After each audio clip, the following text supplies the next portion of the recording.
أعوذ بالله من الشيطان الرجيم. بسم الله الرحمن الرحيم. الحمد لله رب العالمين الرحمن الرحيم مالك يوم الدين إياك نعبد وإياك نستعين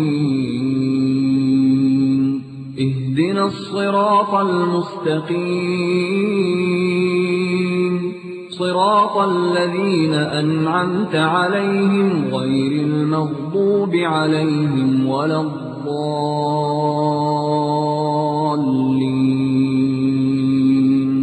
بسم الله الرحمن الرحيم. ألف لام ميم. ذلك الكتاب لا ريب فيه هدى للمتقين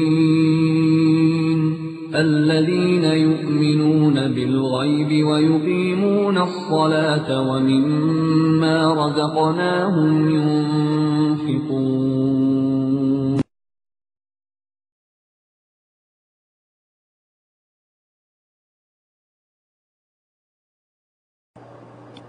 الله أكبر الله أكبر.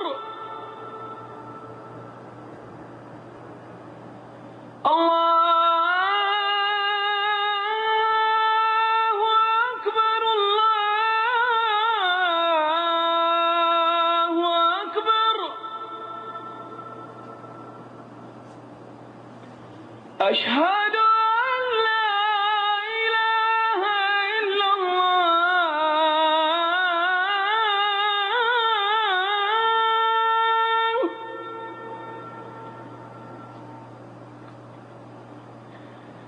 أشهد أن لا إله إلا الله.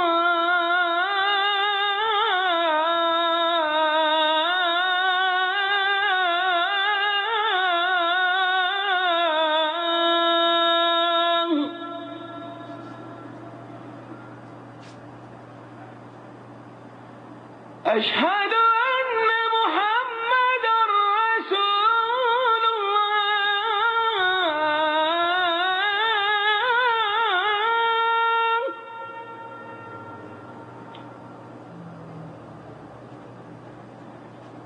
أشهد أن محمدًا رسول الله.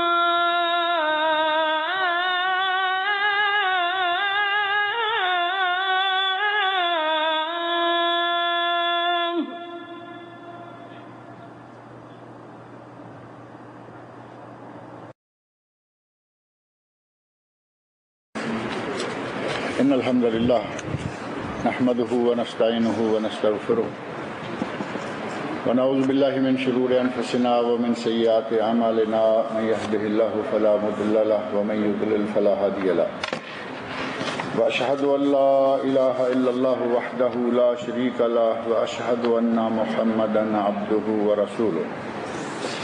أما بعد فإن خير الحديث كتاب الله وخير الهدي هدي محمد صلى الله عليه وسلم وشر الأمور محدثاتها وكل محدثة بدعة وكل بدعة ضلالة وكل ضلالة في النار. رب اشرح لي صدري ويسر لي أمري واحلل عقدة من لساني يفقهوا قولي. رب أعوذ بك من همزات الشياطين وأعوذ بك رب أن يحضرون. اعوذ باللہ السمیع العلیم من الشیطان الرجیم وَإِمَّا يَنزَغَنَّكَ مِنَ الشَّيْطَانِ نَزْغٌ فَاسْتَعِذْ بِاللَّهِ إِنَّهُ هُوَ السَّمِيعُ الْعَلِيمُ.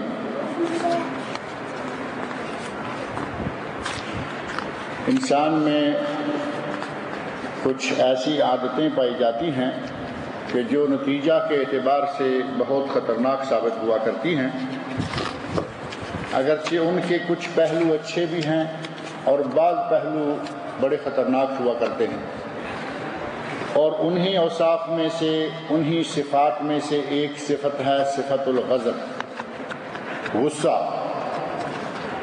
اور غصہ ظاہر ہے کہ انسان کی فطرت میں بھی شامل ہے.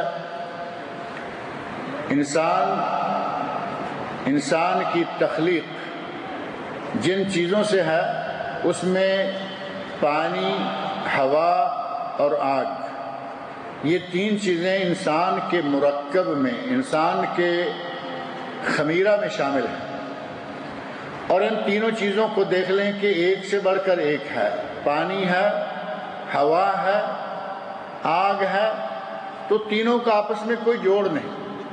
اور جہاں یہ تینوں اکٹھی ہو جائیں گی تو اگر وہاں سے کچھ دھواں اٹھے، اگر وہاں کچھ ناراضگی اور غضب کے آثار پیدا ہوں اور وہاں سے اس قسم کے نتائج سامنے آئیں تو کوئی انہونی بات نہیں ہے.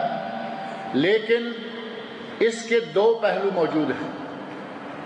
غصے کا ایک پہلو یہ ہے کہ اچھا غصہ ہو، اچھی بات پر ہو، یعنی نبی اکرم صلی اللہ علیہ وسلم ارشاد فرماتے ہیں بلکہ آپ کے بارے میں نبی صلی اللہ علیہ وسلم کے گھر والے اور نبی صلی اللہ علیہ وسلم کے صحابہ بیان فرماتے ہیں کہ نبی صلی اللہ علیہ وسلم اپنی ذات کے لیے کبھی ناراض نہیں ہوئے. اپنی ذات کی خاطر آپ نے کبھی ناراضگی نہیں کی. جب ناراض ہوئے تو اس کا سبب صرف یہ ہوتا تھا کہ جب اللہ کی حرمتوں، اللہ کے قوانین، اللہ کے احکام کی نافرمانی کی جاتی تو ایسے میں نبی اکرم صلی اللہ علیہ وسلم غضبناک ہو جایا کرتے تھے. اور یہ سلسلہ عہد قدیم سے چلا آ رہا ہے. آپ تاریخ انسانی کو تھوڑا سا کھلی نظر سے دیکھیں، آپ کے سامنے حضرت نوح علیہ السلام کا واقعہ آتا ہے. حضرت نوح علیہ السلام اللہ کے نبی ہیں، پیغمبر ہیں، بڑے اولو العزم ہیں، لیکن انہیں بھی غصہ آیا، اپنی امت پر غصہ آیا. اور معمولی غصہ بھی نہیں آیا، بلکہ جب اپنی امت کو دعوت دی، ایک طویل عرصہ تک دعوت دیتے رہے اور انہوں نے دعوت قبول نہیں کی، تو پھر کیا ہوا؟ اللہ رب العزت سے مخاطب ہو کر ارشاد فرمایا، یا رب، اے میرے رب، دعوتہم لیلا و نہارا، میں نے ان لوگوں کو دن کو پکارا، رات کو پکارا. میں نے دعوت دینے میں، میں نے تبلیغ کرنے میں کوئی کسر نہیں چھوڑی. میں نے ان کو دن کو پکارا، رات کو پکارا. فلم یزدہم دعائی الا فرارا، لیکن میری دعوت کا ان پر کوئی اثر نہیں ہوا سوائے اس کے کہ الٹا یہ میری دعوت سے فرار ہوئے. قریب آنے کی بجائے بھاگے، قریب لگنے کی بجائے دور گئے. اب ایک طویل عرصہ تک داعیہ ہے، اللہ کا پیغمبر ہے، اللہ کا نبی ہے، اور ایک محنت کرنے والا انسان ہے. ایک طویل عرصہ تک محنت کے باوجود جب دیکھا کہ کوئی آدمی قریب نہیں لگ رہا، توحید کو قبول نہیں کر رہا، اللہ کی توحید کو ماننے کے لیے تیار نہیں ہو رہا، تو ناراض ہوئے، غصہ آیا. اور اس غصے میں آ کر انہوں نے اللہ سے بد دعا کر دی اور زبان مبارک سے کلمات نکلے، رب لا تذر علی الارض من الکافرین دیارا، اے اللہ اس روئے زمین پر کافروں کا ایک گھر بھی نہیں بچنا چاہیے. بد دعا کی، لیکن اپنی ذات کے لیے نہیں. ناراضگی آئی اپنی شخصیت کے لیے، اپنی کسی تکلیف کی خاطر نہیں، بلکہ اللہ کے دین کی خاطر کہ اے اللہ میں نے دعوت دی، اے اللہ میں نے انہیں پکارا، اے اللہ میں نے انہیں بلایا، لیکن یہ قریب نہیں آئے.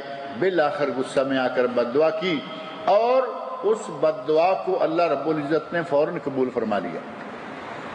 فرمایا، اے میرے پیغمبر کشتی تیار کرو.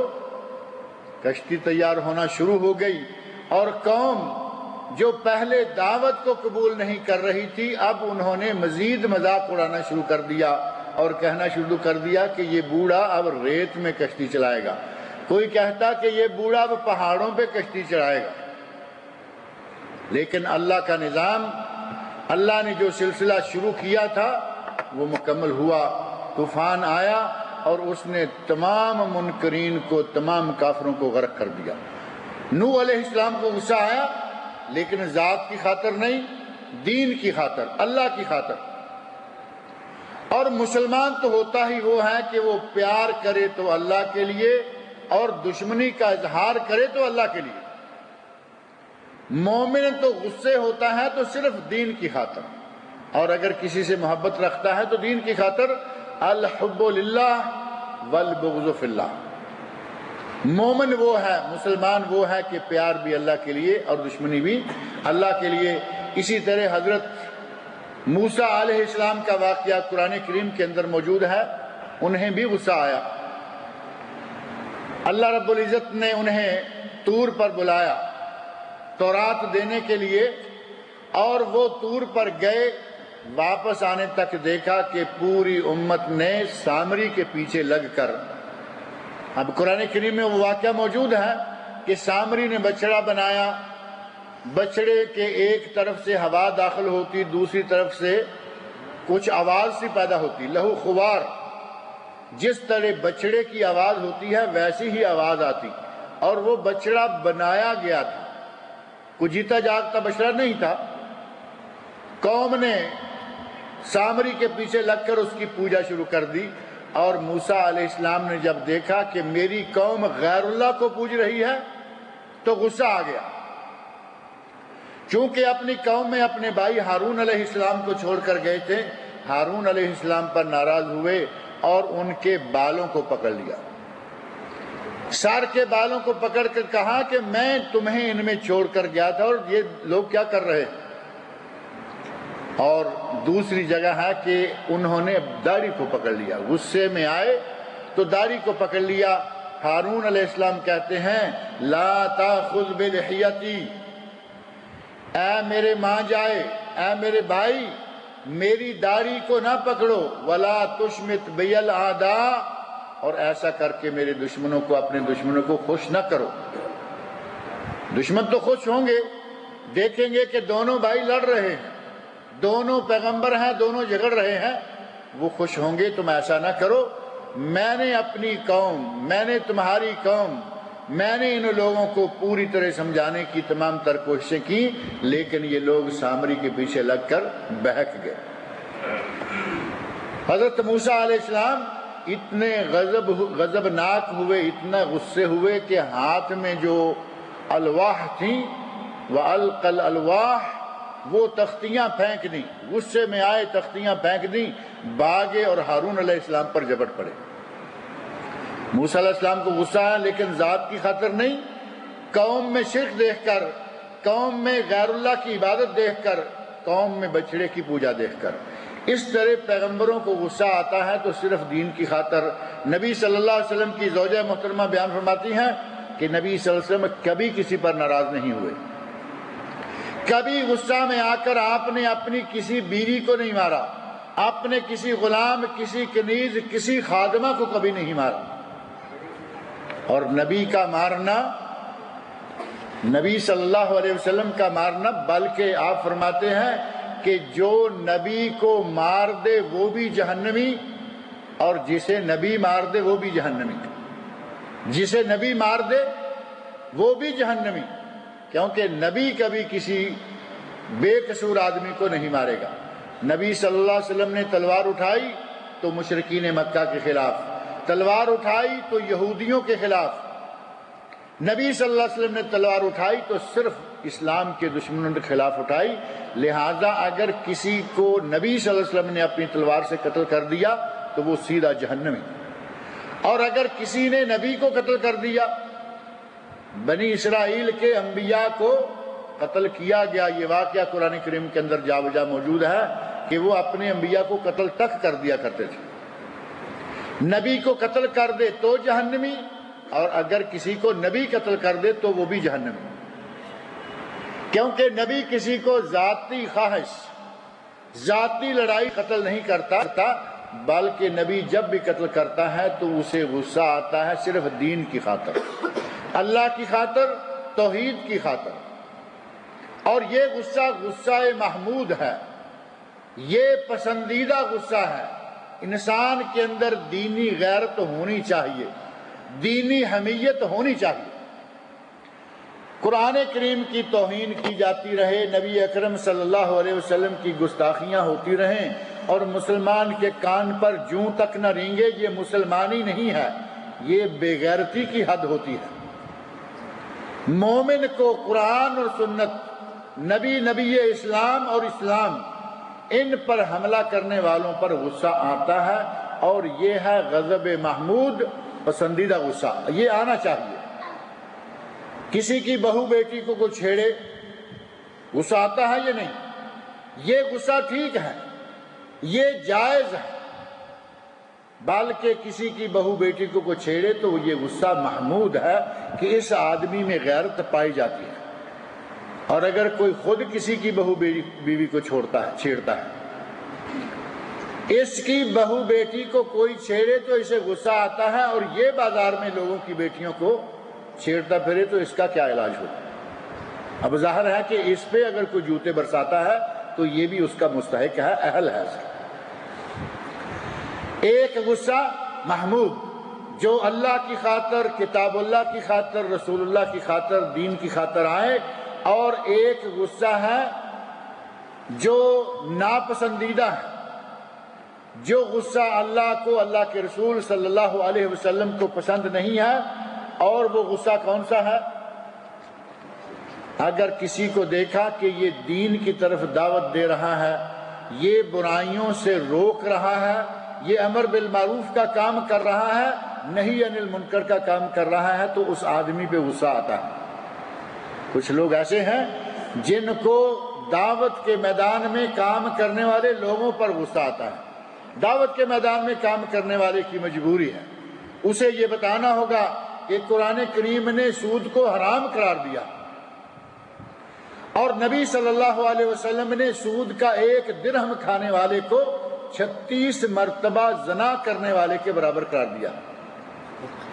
اب داعیہ نے، مبلغ نے، دین کے کسی عالم نے یہ بات کہہ دی کہ قرآن نے حرام قرار دیا، نبی صلی اللہ علیہ وسلم نے 36 مرتبہ زنا کرنے کے برابر 1 درہم ربا کا، سود کا کھانے کو قرار دیا۔ اب اس مولوی پہ جو آدمی بھڑکتا ہے، اس کے غصے کے بارے میں کیا کہیں گے؟ یہ شرعی غصہ ہوگا؟ یہ پسندیدہ غصہ ہوگا؟ یہ ناجائز اور حرام غصہ ہے، کیونکہ جس داعیہ نے یہ بات کہی اس نے اپنی طرف سے نہیں، بلکہ قرآن کریم کے حوالے سے، رسول اللہ صلی اللہ علیہ وسلم کے احکام کے حوالے سے۔ اور چونکہ وہ خود کھا رہا ہے سود، اس کا اوڑھنا بچھونا، اس کا کھانا پینا، اس کا لباس پوشاک، اس کی تمام ضروریات جب سود کے حرام پیسے سے پوری ہوتی ہیں تو سود کو حرام کہنے والے پر اسے غصہ آتا ہے۔ یہ غصہ محمود نہیں، بلکہ یہ ہے غضب مذموم، ناپسندیدہ غصہ۔ دعوت کا میدان ہو یا کوئی بھی آدمی نیکی کی طرف دعوت دے تو اس پہ غصے ہونا۔ آج کل سعودی عرب کے اندر امر بالمعروف اور نہی عن المنکر کا ایک ادارہ جو کام کر رہا ہے، اس ادارے پر بہت سارے لوگ اپنے قلم سے، اپنی زبان سے بدتمیزیاں کر رہے ہیں کہ یہ کیا ہے، اس کی کیا ضرورت ہے۔ اور وہ پہلے یہاں ایک پورا خطبہ، ایک درس اس موضوع پہ رہا کہ اس ادارے کی برکت سے کتنے شراب کے اڈے، شراب بنانے کی بھٹیاں، کتنے زناکاری اور بدماشی کے اڈے پکڑے گئے، اور اس ادارے کی برکت سے گناہ میں ابھی تک بڑی روک تھام آتی چلی آ رہی ہے۔ جو آدمی اس ادارے کے لوگوں کو، امر بالمعروف اور نہی عن المنکر میں کام کرنے والے لوگوں کو برا بھلا کہتا ہے، ان پر غصہ کھاتا ہے، اس کا غصہ کیسے اچھا ہو سکتا ہے؟ اور اس غصے کے نتائج، اگر غصہ مذموم ہے تو اس کے نتائج کبھی بھی اچھے نہیں ہوں گے، نہ دنیا میں اور نہ آخرت میں۔ اور ایک تیسرا غصہ ہے جو کہ مباح۔ پہلا غصہ محمود، اللہ کے دین، اللہ کی خاطر، اللہ کے رسول کی خاطر، اللہ کی کتاب کی خاطر۔ اور دوسرا مذموم جو نیکی کا حکم دینے والوں کے خلاف بڑھ کے۔ اور تیسرا ہے مباح، میرا حق چھین لیا، مجھ پر کسی نے زیادتی کی، مجھے کسی نے گالی دی، آپ کو کسی نے گالی دی، کیا آپ کو غصہ نہیں آئے گا؟ غصہ آئے گا۔ غصہ آنا روا ہے، غصہ آنا جائز ہے، یہ غصہ مباح ہے۔ لیکن اگر کوئی اپنے غصے پر قابو پا لے تو وہ بندہ انتہائی فضیلت والا اور وہ بندہ اجر و ثواب کمانے والا ہے، اگرچہ غصہ کرنا جائز ہے۔ اور قرآن کریم نے ہمیں النفس بالنفس والعین بالعین، قرآن نے ہمیں یہ اجازت دی کہ خون جان کے بدلے جان، خون کے بدلے خون، دانت کے بدلے دانت، کان کے بدلے کان، آنکھ کے بدلے آنکھ، اور آخر میں فرمایا والجروح قصاص، اور زخم کے بدلے میں زخم دیا جا سکتا ہے۔ لیکن پہلی بات یہ کہ زخم میں نہیں دوں گا۔ اگر کسی نے میرا سر پھوڑ دیا تو مجھے اجازت نہیں کہ میں اس کا سر پھوڑ دوں، کیونکہ پھر تو جنگل کا قانون شروع ہو جائے گا۔ ایک نے ایک کو گالی دی، دوسرے نے اس کو دے دی، اس نے اس کو پتھر مارا، اس نے اس کو مارا، ایک کو قتل کر دیا، اسے اس کے خاندان والوں نے قتل کر دیا، ایک جنگل کا قانون شروع ہو جائے گا۔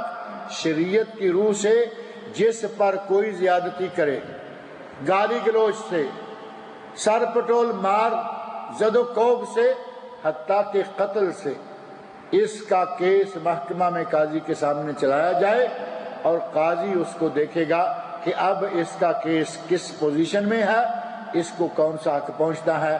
جان کے بدلے جان، محکمہ قاضی کورٹ فیصلہ کرے گا۔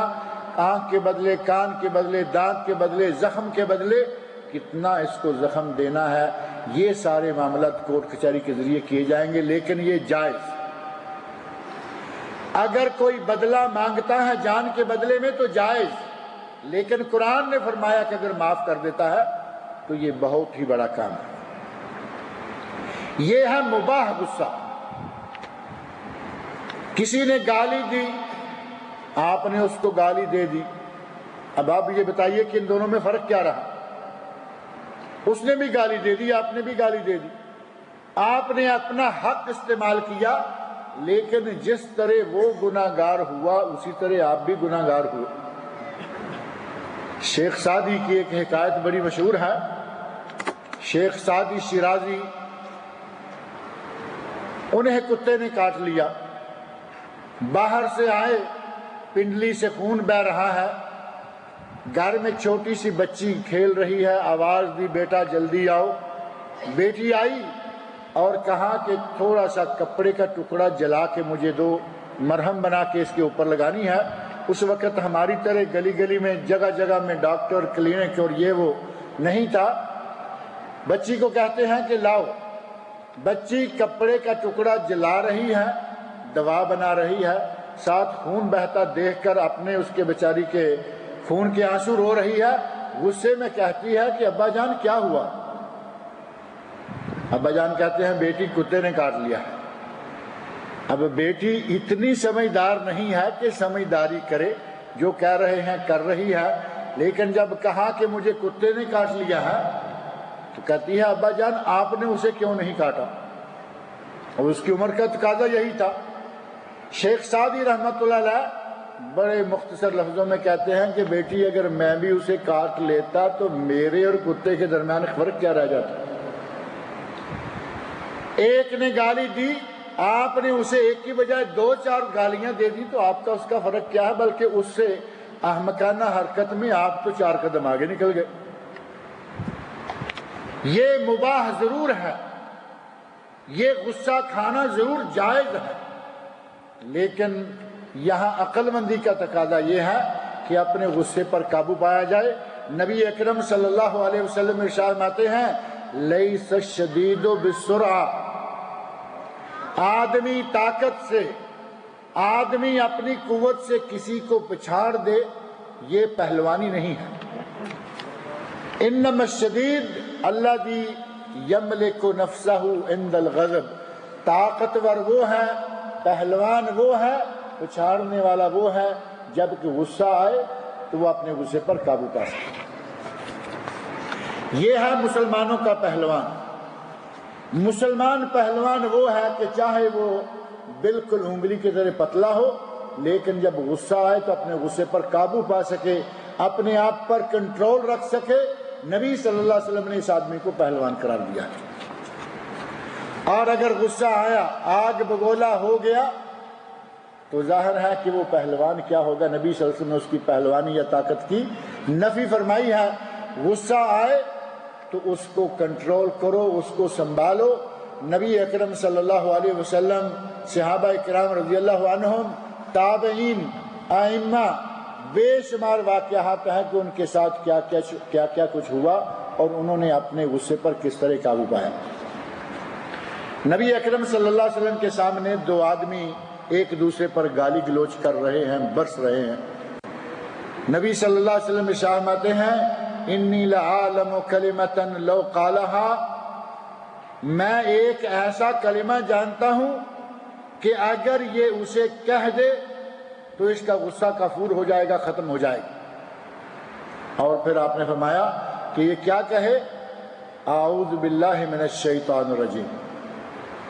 غصہ آئے اعوذ باللہ پڑھو، شیطان کو جھٹک دو، شیطان سے جان چھڑاؤ، غصہ ختم ہو جائے گا۔ پہلا علاج غصے کو ختم کرنے کا اعوذ باللہ من الشیطان الرجیم پڑھنا۔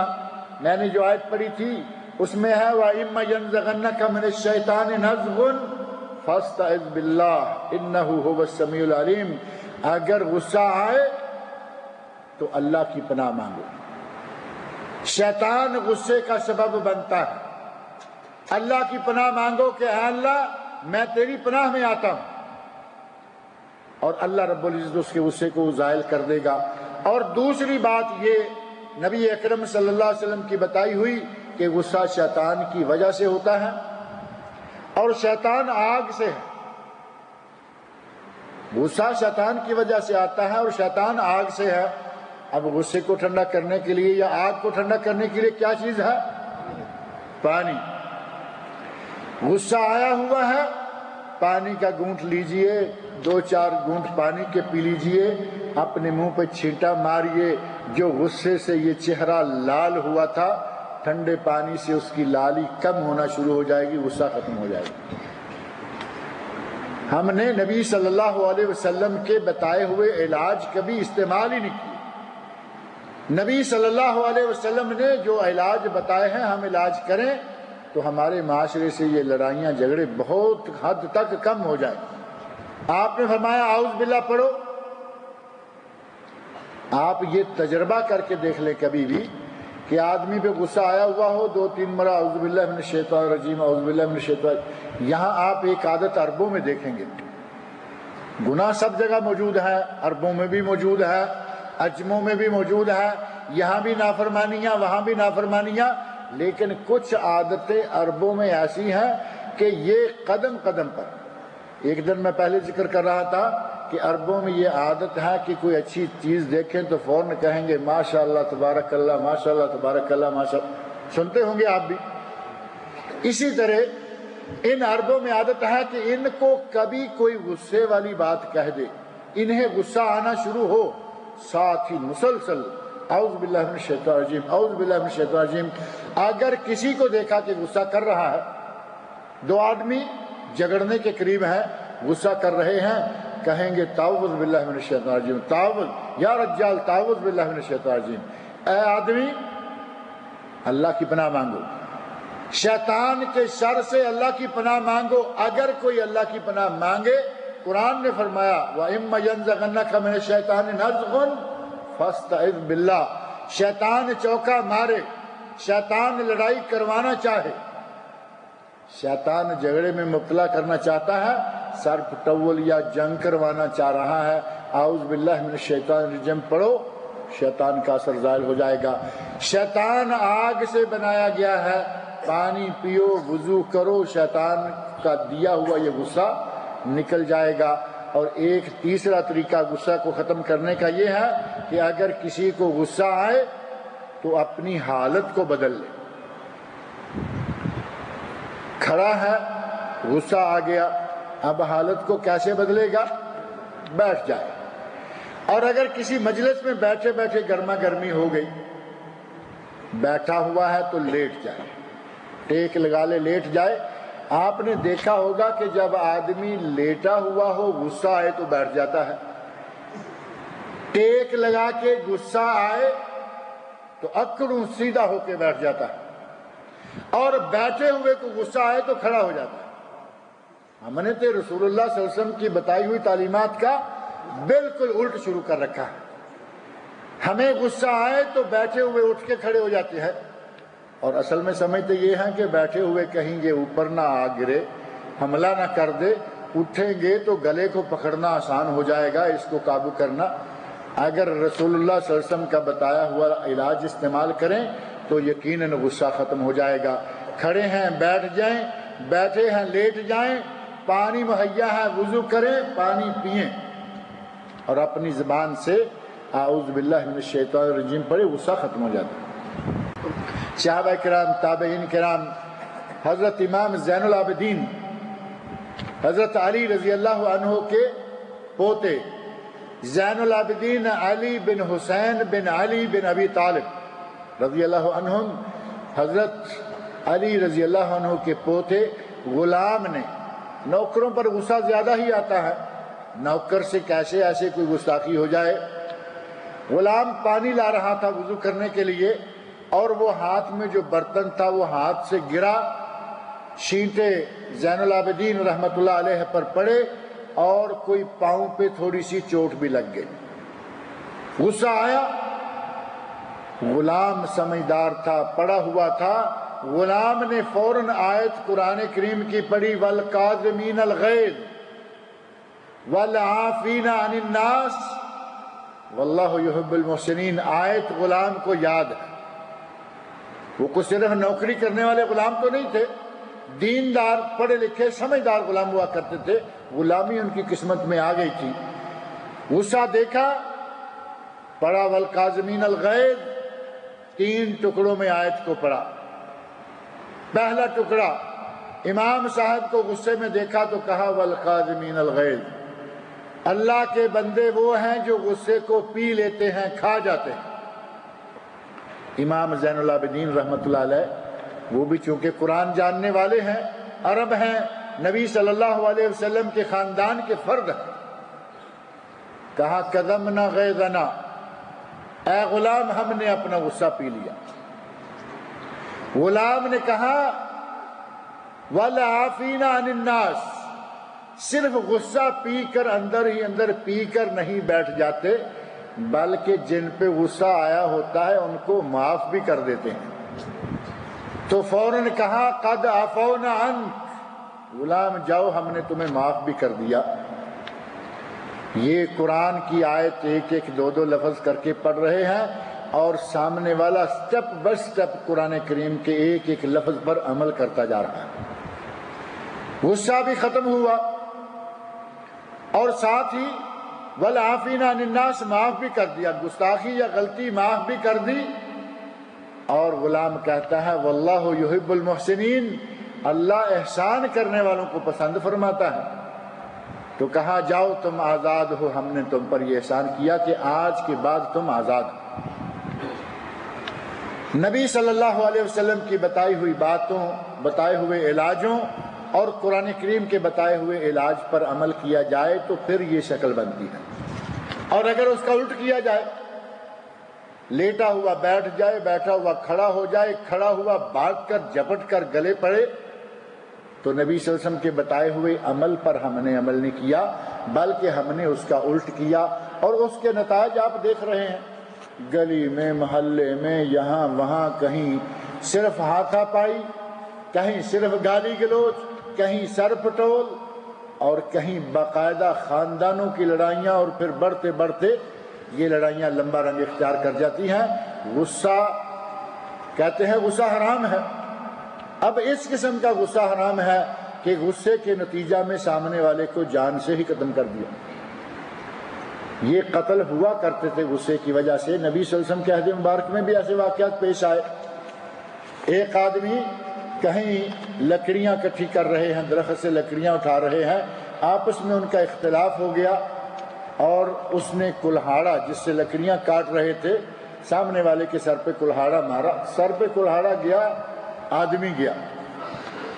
نبی اکرم صلی اللہ علیہ وسلم کے سامنے کیس آیا، یا رسول اللہ اس نے میرے بھائی کو قتل کر دیا ہے، اگر یہ انکار کرے تو میں دلائل کے ساتھ ثابت کر دوں گا کہ اس نے قتل کیا ہے۔ اور وہ معاشرہ ایسا تو نہیں تھا کہ گناہ بھی کریں اور اقرار بھی نہ کریں، وہاں تو کتنے ایسے واقعات ہیں، خاتون نبی صلی اللہ علیہ وسلم کی خدمت میں حاضر ہو جاتی ہے اور آ کے کہتی ہے کہ یا رسول اللہ مجھ سے گناہ ہوا ہے، مجھے پاک کر دیجئے۔ آدمی حاضر ہو جاتا ہے، یا رسول اللہ مجھ سے گناہ ہو گیا، میں ہلاک ہو گیا، طہرنی، یا رسول اللہ اے اللہ کے رسول مجھے پاک کر دیجئے۔ وہ تو معاشرہ وہ تھا کہ گناہ ہوا بے چین ہو گئے، گناہ ہوا بے تاب ہو گئے، اب اس گناہ پہ خود اپنے پردہ ڈالنے کی ہمت نہیں ہو رہی، سمجھتے ہیں کہ دنیا میں ہی جو سزا مل جائے، ہمیں آخرت کی سزا سے بچنا ہے۔ تو نتیجہ کیا ہوتا؟ عورت کو نبی اکرم صلی اللہ علیہ وسلم نے سنسار کروایا، عورت حاملہ تھی، کہا جاؤ جا کے بچے کو جنم دو، بچے کو جنم دیا، آ گئی، فرمایا جاؤ اس کو دودھ پلاؤ یہاں تک کہ یہ کھانا شروع ہو جائے۔ بچے کے ہاتھ میں ٹکڑا دیا، وہ کھاتے ہوئے آ رہا ہے، یا رسول اللہ کھانا شروع کر دیا، چین نہیں آ رہا کہ گناہ سے کس طرح جان چھوٹے۔ اور بالآخر نبی اکرم صلی اللہ علیہ وسلم نے سزا دے دی، رجم کر دی گئی، صحابی کو رجم کروا دیا گیا۔ اور وہ مقدس معاشرہ جس میں اس طرح کے گناہگار تھے، قتل ہو جائے اور وہ کہے کہ نہیں میں نے نہیں کیا، بلکہ کوئی ایسا وکیل لے لے جو کوئی نہ کوئی رنگ اختیار کر کے قتل سے بچا دے۔ آج کل تو وکیل زیادہ تر یہی کر رہے ہیں نا، آج کل کامیاب وکیل ایڈوکیٹ وہ شمار ہوتا ہے جو جھوٹ کو سچ اور سچ کو جھوٹ کر دے، چاہے کسی بھی طرح کر دے۔ اس وقت نہ کوئی وکیل سامنے آتا تھا، جب مجرم یا جب گناہ کرنے والا ملزم خود اپنے اوپر اپنے گناہ کے ارتکاب کا اعتراف کرتا ہے تو وہاں نہ وکیل کی ضرورت ہے نہ کسی اور کی۔ صحابہ کرام کے زمانے میں بھی ایسا ہوا، لیکن شاذ و نادر، کبھی کبھار، بعد کے زمانوں میں بھی یہ بات چلتی رہی لیکن بہت کم۔ لیکن آج یہ سلسلہ بہت ہی عام ہو گیا ہے، گالی گلوچ، ہاتھا پائی، لڑائی جھگڑے، خون ریزیاں، زد و کوبیاں اور جنگیں، یہ سارے نتیجے ہیں نبی صلی اللہ علیہ وسلم اور قرآن کریم کے بتائے ہوئے علاجوں اور نبی صلی اللہ علیہ وسلم کی بتائی ہوئی تدابیر کو ترک کرنے کا نتیجہ ہے کہ آج معاشرے میں ایک دوسرے کے خلاف نفرتیں ہیں، لڑائیاں ہیں، جنگیں ہیں، اور انہی کو قواعد کو، نبی صلی اللہ علیہ وسلم کے بتائے ہوئے آداب کو چھوڑنے کا نتیجہ ہے کہ باہمی رنجشیں ہیں، خاندانوں کے خاندانوں میں، رشتہ داروں میں اور اپنے پڑوسیوں میں۔ بد زبانی کے نتیجہ میں کبھی امن نہیں آتا، بد زبانی کے نتیجہ میں ہمیشہ بدامنی بڑھے گی، پھیلے گی۔ کوشش کیا کیجئے کہ قرآن کریم کے بتائے ہوئے علاج، نبی صلی اللہ علیہ وسلم کے بتائے ہوئے آداب پر عمل کیا جائے تاکہ غصہ جو ہے وہ دور ہوتا رہے۔ اللہ رب العزت ہمیں غصے کے برے نتائج سے محفوظ رکھے، قرآن کریم اور سنت رسول پر عمل کرنے کی توفیق عطا فرمائے۔ اللہ رب العزت ہمیں اپنی حفاظت میں رکھے اور شیطان سے اللہ تعالی ہمیں محفوظ رکھے۔ اللہ تعالی مجھے اور آپ سب لوگوں کو نیک عمل کی توفیق عطا فرمائے۔ پہلی چیز یہ ہے کہ اگلے جمعہ میں موجود نہیں ہوں گا یہاں، لہذا انشاءاللہ اس سے اگلے جمعہ میں ملاقات ہوگی۔ دوسری اہم بات یہ ہے کہ بر صغیر پاک و ہند کی معروف شخصیت مولانا عبد المتین صاحب، حافظ عبد المتین صاحب جونا گڑھی، جو کہ چار مینار بنگلور کی مسجد کے امام و خطیب بھی تھے اور بر صغیر کے معروف علماء میں کئی کتابوں کی تالیف اور کئی کتابوں کے انہوں نے ترجمے کیے۔ کل رات عشاء کے بعد وہ وفات پا گئے ہیں۔ دعا کریں کہ اللہ رب العزت ان کی مغفرت فرمائے، اللہ تعالیٰ ان کی بشری کوتاہیوں کو معاف کرے، اللہ تعالیٰ ان کی خدمات کو قبول فرمائے اور اللہ تعالیٰ ان کو جنت الفردوس میں اعلیٰ مقام عطا فرمائے۔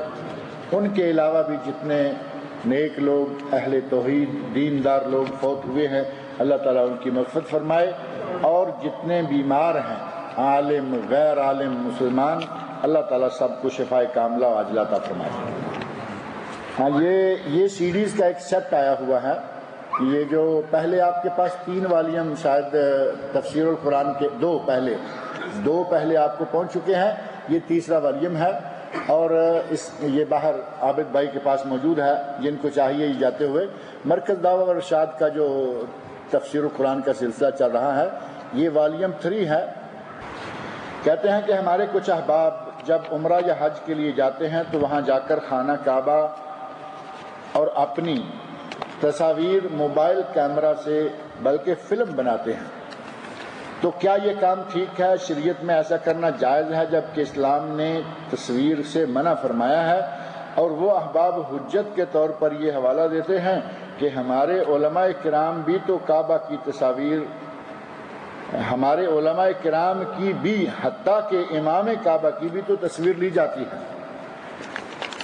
امام کعبہ خطبہ دے رہے ہیں اور ان کا خطبہ ریکارڈ ہو کر ویڈیو کی شکل میں ساری دنیا کے لیے فائدے کا باعث بنتا ہے، کیا آپ جو اپنی تصویریں لے کے آتے ہیں ان کا بھی یہی فائدہ ہوتا ہے؟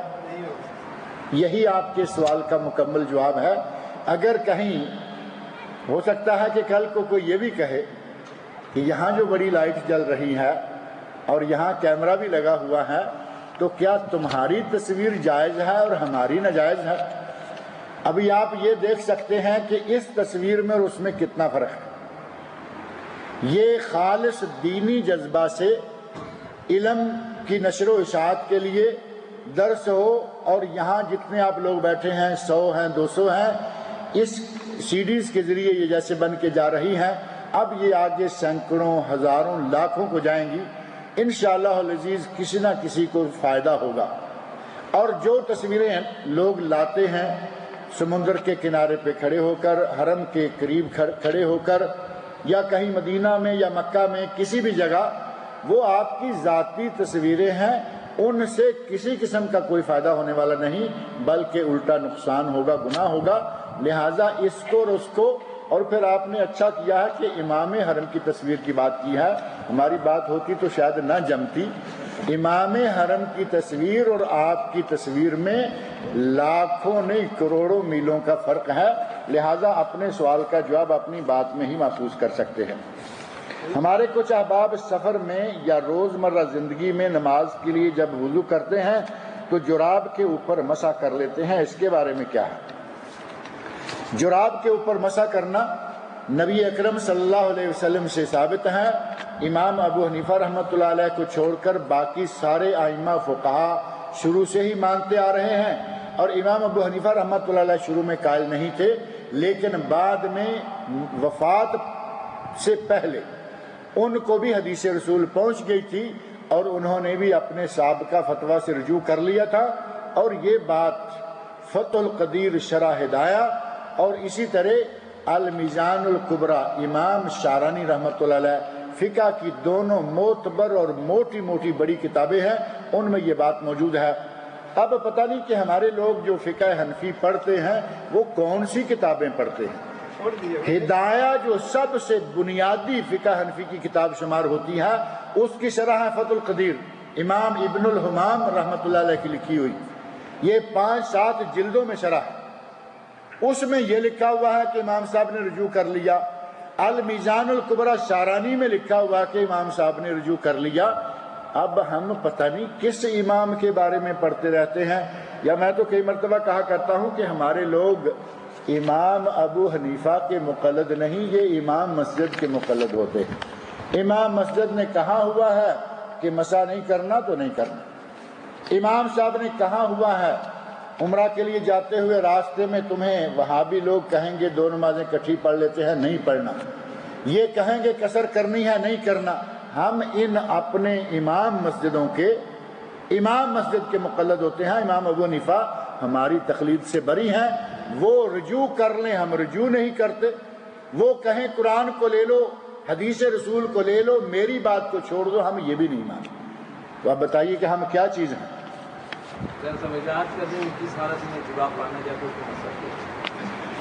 مسح بڑا معروف مسئلہ ہے، جو نہیں کرتے ان کے لیے تو ظاہر ہے کہ یہ اڑی ہے کہ ہمیں نہیں کرنا، جو جانتے ہیں ان کو معلوم ہے کہ جرابیں پہنی ہوں وضو کی حالت میں پہنی ہوں، یہ نہیں کہ جب چاہیں پہن لے، وضو کر کے وضو کی حالت میں جرابیں پہنی ہوں، اور جرابیں پہننے سے نہیں بلکہ جرابیں پہننے کے بعد وضو ٹوٹنے سے لے کر، یعنی جب وضو ٹوٹے اور نیا مسح کریں تب سے لے کر 24 گھنٹے، ایک دن اور ایک رات مقیم کے لیے اور 72 گھنٹے 3 دن اور 3 راتیں مسافر کے لیے اس پر جرابوں پر مسح کرنا جائز ہے۔ چمڑے کے موضوع پر تو کسی کو اختلاف نہیں ہے، وہ سب کے نزدیک جائز ہے، لیکن جرابوں پر جو تھوڑا سا اختلاف ہے وہ بھی آپ کے سامنے رکھ دیا ہے کہ امام صاحب رحمۃ اللہ علیہ نے رجوع کر لیا تھا۔ ہماری اس جمعہ کی نشست میں اکثر موضوعات و سوالات کا سلسلہ صرف بڑوں کی اصلاح تک محدود رہتا ہے۔ ہمارے درمیان لگ بھگ 20 یا 25 طلبہ و طالبات اپنے والدین کے ساتھ باقاعدہ پابندی کے ساتھ شرکت کرتے ہیں۔ میری گزارش ہے کہ ہر جمعہ نہ صحیح ہر دوسرے جمعہ ان بچوں کے لیے کچھ حصہ رکھا جائے۔ بہت اچھی بات ہے کہ بچوں کی تربیت کے لیے، بچوں کی تربیت کے سلسلہ میں پہلی بات تو یہ ہے کہ بچے بھی آج جو باتیں سنیں گے وہ انشاءاللہ بڑے ہو کر ان کے لیے قدم قدم کام آئیں گی۔ ہماری کچھ کوتاہیاں یہ ہے کہ ہمارا بچپن نکل گیا انگریزوں کی گود میں یا ان کے سکولوں میں، بڑے ہو کے پڑھنا شروع کیا، بالکل بنیادی اور اساسی باتیں ہمیں معلوم نہیں ہوتی، پڑھنا پڑتی ہیں۔ خوش نصیب ہیں وہ بچے جو ہوش سنبھالتے ہی دینی مجلسوں میں بیٹھنا شروع کر دیتے ہیں، ان کو دین کی الحمدللہ اتنی معلومات ہو جاتی ہیں کہ ایک لیول پر آنے تک وہ بہترین عالم ہوتے ہیں خود۔ یہ اچھا ہے، اور یہ مشورہ بھی اچھا ہے کہ کبھی کبھی دوسرے جمعے چوتھے جمعے ایک ایسا موضوع ہونا چاہیے جو بچوں سے تعلق رکھے، بچوں کی تربیت سے تعلق رکھے اور بچوں کی اصلاح سے تعلق رکھے۔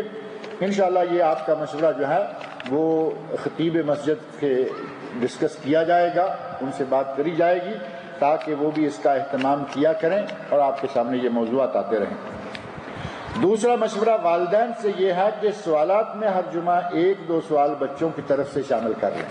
ابھی یہ تو ظاہر ہے کہ آپ پر منحصر ہے، جو بچوں کے والدین آتے ہیں کوئی سوال لکھ کر بچوں کی نسبت، بچوں کے لیے، بچوں کی خاطر، بچوں کی اصلاح کے سے تعلق رکھنے والا ہو تو کوئی ایک آدھ سوال جو ہے ان کا ڈال لیں، ایک آدھ سوال اپنا کر لیں تاکہ بچوں کی شرکت جو ہے وہ بھی شامل ہو جائے۔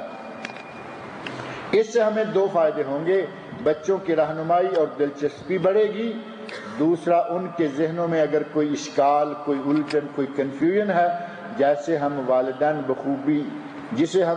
بخوبی نہ سمجھا سکیں تو آپ کے توسط سے انہیں وہ دینی ہدایت مل جائے گی۔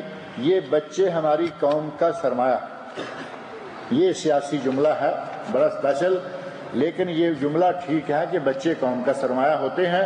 بچوں کی اصلاح ہو جائے تو باذن اللہ تعالی آئندہ معاشرہ جو ہے وہ سدھر جاتا ہے۔ اگر کوئی عمرہ کے لیے بدل کرنا چاہے تو کر سکتا ہے یا نہیں؟ اگر کر سکتا ہے تو کس کے نام، جندہ یا مردہ کے نام؟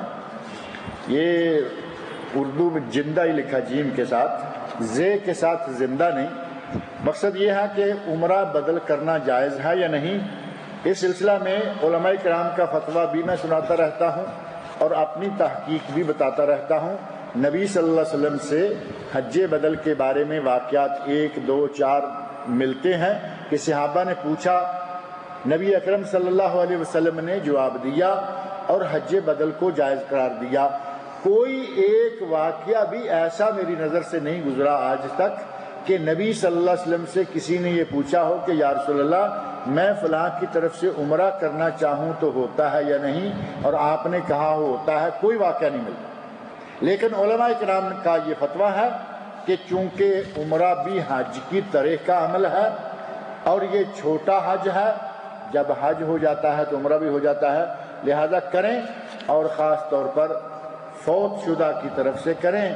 زندہ کو عمرہ کروائیں، اسے لائیں، پیسے نہ بچائیں کہ ابا میں آپ کی طرف سے کر دوں گا، تم بنارس میں بیٹھو یا بنگلور میں بیٹھو یا لاہور میں بیٹھو، وہاں سے آؤ گے لاکھ روپیہ لگ جائے گا، میں آپ کا عمرہ کر کے آتا ہوں۔ یہ نہ کریں، ابا حضور کو، اماں جان کو عمرہ کروائیں ثواب کمائیں، ان کو بیت اللہ دیکھنے کا موقع دیں، اور اگر کوئی فوت ہو چکا ہے تو اس کی طرف، اور پھر جس نے فرض ادا کر لیا ہے اور وہ چاہتا ہے کہ اس کی طرف سے آپ کبھی نفل کر دیں تو انشاءاللہ اس کی گنجائش ہے۔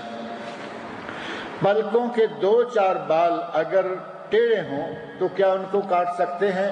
اگر پلکیں تو ہوتی ہیں یہ تو ٹیڑھے نہیں ہوتے، شاید ان بالوں کی بات کر رہے ہوں گے جس کو آئی بروز کہا جاتا ہے، بھووں کے بال۔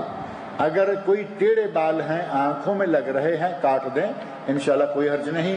لیکن اگر آپ عورتوں کی طرح یہ چاہتے ہیں، اب یہ ہو سکتا ہے کہ عورتوں کی طرف سے ہی پرچی آئی ہو، عورتوں کی طرف چاہتے ہیں کہ کبھی پلکیں اونچی ہوں، کبھی نیچی ہوں، کبھی موٹی ہوں، کبھی پتلی ہوں، تو یہ پلکوں کے ساتھ کھیل تماشا کرنا شرعاً جائز نہیں ہے، بلکہ نام سات اور متنم سات۔ نبی صلی اللہ علیہ وسلم نے کچھ عورتوں پر لعنت فرمائی ہے، جن میں سے وہ عورتیں جو اپنے جسم کے کسی حصے پر یا چہرے پر یا کہیں بھی سرمے وغیرہ سے کچھ نقش گدواتی ہیں، بنواتی ہیں، ان پر، اور اپنے بالوں کو اپنی بووں سے نوچ کر ان کو باریک موٹا کرتی رہتی ہیں، اور واشرات مستوشرات اپنے دانتوں کو اپنی مرضی سے کہیں سوراخ، کبھی چھوٹا کبھی ادھر کبھی ادھر، یا کم از کم سینٹر میں بنواتی ہیں۔ اس طرح کے مختلف قسم کے کام کرنا، جسم پر نقش و نگار بنوانا، بالوں کو، بہوں کے بالوں کو نوچنا، اور اسی طرح دانتوں میں سوراخیں یا چھیرے بنوانا، یہ باعث لعنت کام ہے۔ 2 پلکوں کے درمیان ناک کے اوپر کے بال نکالے تو کیا وہ گناہ ہے؟ یعنی یہ جگہ جو ہے، یہ جگہ مرد ہو عورت ہو، یہ چونکہ پلکیں ہیں، بار بار لکھا جا رہا ہے، یہ پلکیں نہیں بویں ہیں، پلکیں ہیں یہ جو آنکھ کے اوپر والے بال ہوتے ہیں، اور یہ جو اوپر کا حصہ ہے یہ گول، یہ بویں ہیں۔ بووں کے درمیان کا حصہ بھی بویں ہی ہے، اس کو نکال کر دونوں بووں کو الگ الگ کرنا یہ بھی ثابت نہیں ہے۔ دعا کرتے وقت ہاتھ اٹھانے کا صحیح طریقہ جو حدیث سے ثابت ہو وہ کر کے دکھائیے۔ وہ پچھلے 2-1 جمعہ میں یہ بات آ رہی ہے کہ دعا کے لیے ہاتھ اٹھائیں تو پہلی بات یہ کہ ہاتھ سر سے اوپر نہ چلے جائے۔ نبی صلی اللہ علیہ وسلم نے کبھی چاہے صلاۃ الاستسقاء ہی کیوں نہ ہو، یہ انداز نبی صلی اللہ علیہ وسلم نے اختیار نہیں فرمایا۔ منہ نیچے ہے یا اوپر ہے، لیکن ہاتھ سر سے بھی اوپر نبی صلی اللہ علیہ وسلم سے یہ قطعاً ثابت نہیں ہے۔ استسقاء میں سب سے زیادہ آپ نے ہاتھ اٹھائے ہیں، اور وہ اتنے کہ یہ بغلیں کھل جائیں۔ آپ یہ دیکھ سکتے ہیں کہ چہرے کے تقریباً قریب، لیکن بغلیں کھلی ہیں، ہاتھ سر سے اوپر نہیں۔ اس انداز سے، اور عام انداز جو ہے دعا مانگنے کا وہ یہ کہ سینے کے سامنے ہاتھ رہیں، یا تھوڑے اوپر کیا اور تھوڑے نیچے کیا، اور ایک ہے اپنے گھٹنوں پہ ایسے ہاتھ، اب میرے ہاتھ تو چلے گئے نا، گھٹنوں پر نظر نہیں آئیں گے، گھٹنوں پہ ہاتھ رکھے ہوئے ہیں، دعا کر رہے ہیں، اوپر نہیں اٹھا رہے۔ ان کا مطلب یہ ہے کہ کہیں وہیں پڑے پڑے آ جائے جو بھی آنا ہے۔ تو اتنی بھی سستی جب مانگنا ہی ہے تو یہ بھی کیا کہ ہاتھ گھٹنوں پہ پڑے رہے ہیں اور وہیں جو کچھ آنا ہے آ جائے۔ جس سے مانگ رہے ہیں وہ بہت بڑا، سب سے بڑا، اس کے سامنے کیا شرمانا ہے؟ نبی صلی اللہ علیہ وسلم نے اتنے زور سے میدان بدر میں دعائیں مانگی، ابو بکر صدیق رضی اللہ عنہ کہتے ہیں یا رسول اللہ اب چھوڑ دیں، آپ نے تو آج حد کر دی ہے، چھوڑ دیں، آپ کا رب آپ کو کبھی ایسے نہیں چھوڑ جانے دے گا۔ نبی صلی اللہ علیہ وسلم کائنات کے سردار، اور وہ اتنا گڑ گڑا کر دعا مانگیں اور ہم اپنے گھٹنوں سے ہاتھ اوپر اٹھانا گوارا نہ کریں۔ اگر ایسا کر لیا تو کوئی دیکھ نہ لے کہ یہ بھی مانگتا ہے، پتہ نہیں یہی سمجھتے ہوں گے نا کہ یہ بھی مانگتا۔ اب کون سا کسی امیر سے یا کسی فلاں فلاں سے مانگ رہے ہیں؟ اللہ سے مانگ رہے ہیں۔ اپنے سینے کے سامنے یا منہ کے سامنے تک ہاتھ ہونے چاہیے، بہت اوپر نہ ہو اور نہ ہی بہت نیچے ہو۔ کیا طلاق دینے کے بعد حلالہ کرنے والے پر بھی یہ لازم ہے کہ وہ 3 طلاقیں دے، یا پلان کے تحت پہلی طلاق کے بعد عورت پہلے خاوند کے لیے نکاح میں جا سکتی ہے؟ یعنی ایسی صورت حلالہ میں 3 طلاقوں کی قید اسلامی لحاظ سے ضروری ہے یا ایک ہی طلاق کافی ہے؟ یہ 3 طلاقیں پہلے نے دیں ایک ہی جھٹکے میں، یہ تو پچھلے دنوں ایک مستقل 2 جمعے میں مستقل موضوع آیا تھا، تو اب بار بار اسی موضوع کو کیوں آپ دہراتے رہتے ہیں تاکہ کسی دوسرے سوال کا وقت آ جائے؟ 3 طلاقیں دینا ہی منع ہے، اور اگر واقع ہوتی شمار کرتے ہیں تو یہ حلالہ جو کیا جاتا ہے وہ حلالہ نہیں ہے، وہ حرامہ ہے۔ نبی صلی اللہ علیہ وسلم جس کام کرنے والے پر لعنت فرمائے وہ حلالہ کیسے ہو سکتا ہے؟ وہ حرامہ ہے، حرام، وہ کام ناجائز ہے۔ اور میں نے پچھلے دنوں اس خطبہ کے ضمن میں عرض کیا تھا، اس سے یقیناً کچھ لوگوں کو بڑی تکلیف ہوئی ہوگی، لیکن جو اللہ کے رسول کی احادیث کے ساتھ کھیلتے ہیں ان کو تکلیف ہوتی ہے تو ہوتی رہے۔ حلالہ کرنے اور کروانے والے پر نبی صلی اللہ علیہ وسلم نے لعنت فرمائی، اور حلالہ کرنے والے کو کرائے کا سانڈ قرار دیا، اور اگر یہ شریعت کی چھتری میں حرام نہیں کر رہے تو اور کیا ہے؟ جس کام کے کرنے کو نبی صلی اللہ علیہ وسلم فرمائے کہ یہ لعنتی آدمی ہے، یہ کام باعث لعنت ہے، وہ کام کبھی جائز نہیں ہو سکتا۔ اور مولویوں نے باقاعدہ اس کے اڈے کھول رکھے ہیں۔ اللہ رب العزت مجھے اور آپ سب لوگوں کو نیک عمل کی توفیق عطا فرمائے۔ یہ پرچیاں بچ گئی ہیں، یہ انشاءاللہ اگلے سے اگلے جمعہ میں آپ کے سامنے رکھیں گے۔ اللہ تعالیٰ مجھے نیک عمل کی توفیق عطا فرمائے۔